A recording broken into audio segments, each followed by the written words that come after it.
બોલો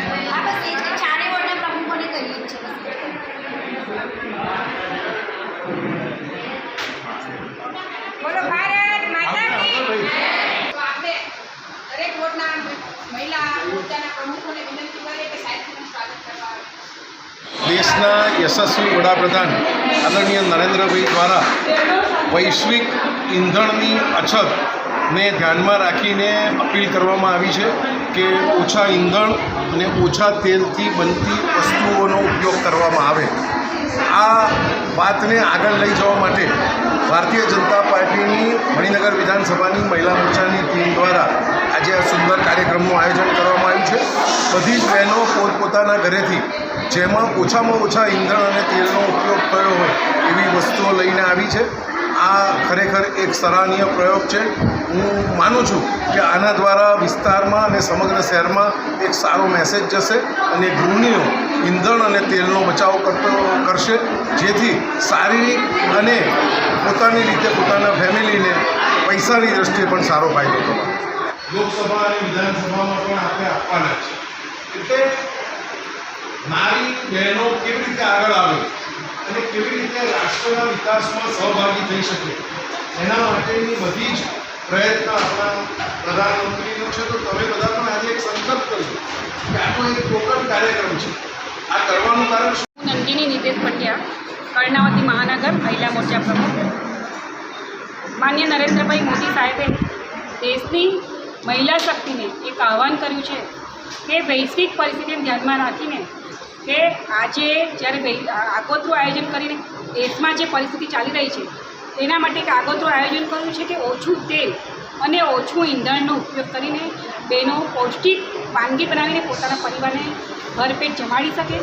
એ માટે એક મેસેજ મહિલા મોરચા દ્વારા દરેક મહિલા શક્તિ સુધી પહોંચે એ માટે અમે આજે એક વાનગી પ્રદર્શન ઓછા તેલ અને ઓછા ઈંધણની મદદથી બનતી વિવિધ વાનગીઓનું પ્રદર્શન રાખીએ છીએ, જે મણિનગર વિધાનસભામાં સફળ રીતે કાર્યક્રમ અમે આજે પૂરો કર્યો છે.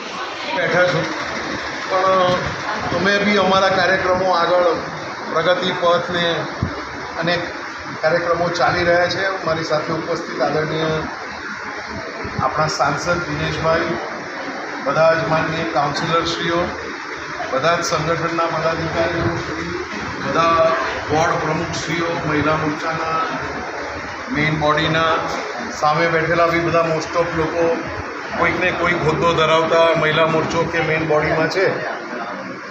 આજે આપણે બધા ભેગા થયા છે. તમને કદાચ વાતચીત થઈ હશે કે જે પ્રમાણે ઈરાન અને અમેરિકાના યુદ્ધને હિસાબે પૂરી દુનિયામાં અસર હતી, પેટ્રોલ, ડીઝલ, એલપીજી ગેસ, એની અછત ધીરે ધીરે સમગ્ર વિશ્વમાં વર્તાતી હતી.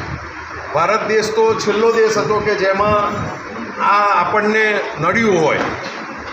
આપણે ભાવમાં વધારો પણ ખૂબ મોડો કર્યો અને ખૂબ ઓછો કર્યો, પરંતુ આપણા માનનીય વડાપ્રધાનશ્રીએ બધાને અપીલ કરી હતી કે ભાઈ ઈંધણ બચાવો. સંસદ સભ્યો, ધારાસભ્યો, આજે અમે લોકો વિકાસ પથ પર ગયા હતા તો બધા સાથે એક ઇલેક્ટ્રિક બસમાં ગયા હતા.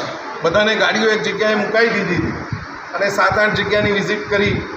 ધારાસભ્યો વિધાનસભામાં જતા હોય તો એમ કીધું કે ભાઈ એક વિસ્તારના ધારાસભ્યો એક ગાડીમાં બધા ભેગા થઈને 4-5 જણા આવે.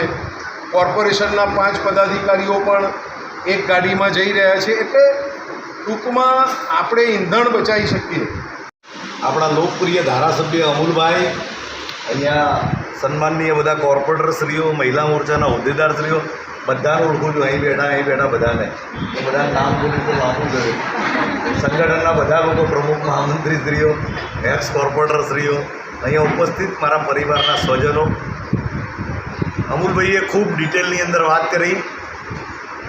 અમારા માટે આ નવો સબ્જેક્ટ છે. નરેન્દ્રભાઈની 12 વર્ષની સિદ્ધિઓની વાત કરવી હોય તો અમે લગભગ 1-1.5 કલાક તો બાજુમાં હમણાં જોયું હશે, અમારે HS પટેલને કહેવું પડ્યું તો જબ્બો ખેંચવો પડશે એમ. ખૂબ સુંદર કાર્યક્રમ આજે કે ઈંધણ બચાવો, ઓછું તેલ. એક વડાપ્રધાન તરીકે આવી ચિંતા કરે એ કલ્પના બહારની વાત છે. ઈંધણ બચાવવાની તો વાત કરી અમુલભાઈએ કે ભાઈ શું પરિસ્થિતિ છે. દેશના વડાપ્રધાન એક હાકલ કરતા હોય છે ને એને 145 કરોડ લોકો એને સ્વીકારતા હોય. આજે તમે જુઓ, અમદાવાદ શહેરની અંદર વડાપ્રધાને કહ્યું કે ભાઈ એક દિવસ તમે સાયકલનો ઉપયોગ કરો, એક દિવસ ટ્રાન્સપોર્ટ સેવાઓનો ઉપયોગ કરો. તમે જુઓ, અમે 2-3 કાર્યક્રમમાં ગયા. આપણા મેયર સાહેબનો કાર્યક્રમ હતો તો ત્યાં ગયા તો લગભગ 2-5 હજાર લોકો સાયકલનો ઉપયોગ અને એની પ્રતિજ્ઞા લીધી અને રોજ દર રવિવારે સાયકલનો ઉપયોગ કરતા. બીજી એક ઘટનાની વાત કરું તો જ્યારે આપણે નાના હતા ત્યારે પુસ્તક વાંચતા હતા કે લાલ બહાદુર શાસ્ત્રીએ એવું કહ્યું હતું કે જે વિદેશથી અનાજ આવતું હતું એ ક્યાંક ને ક્યાંક પ્રોબ્લેમના હિસાબે ખૂબ દેશને સમસ્યા થઈ હતી.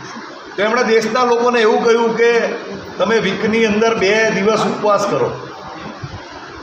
આ સત્ય ઘટના છે. એ વખતે દેશના બધા લોકો ભેગા થઈને અઠવાડિયામાં 2 દિવસ ઉપવાસ કરતા હતા.